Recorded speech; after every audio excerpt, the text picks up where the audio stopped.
Assalomu alaykum. 9-yil 2025-yil ushbu loyiha Milliy bank hamkorligida Andijon viloyati Asaka tumani Kujgan MFE 569-sonli konturda amalga oshirilmoqda. Bu yerda yeryong'oq ekilgan. Maydon hajmi 906 gektar. Uzunligi 181 metr, bo'yiga 567 metr. Bu yerda ekin zamonaviy usullar bilan parvarishlanadi.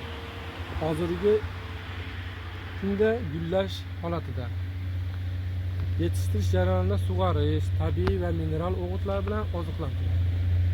Ushbu loyiha 34 ta dehqon xo'jaligi biriktirilgan.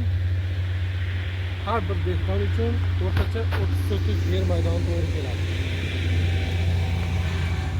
Loyihani samarali amalga oshirish uchun Bide tadbirkor Kujgan Agro Kooperativ biriktirilgan.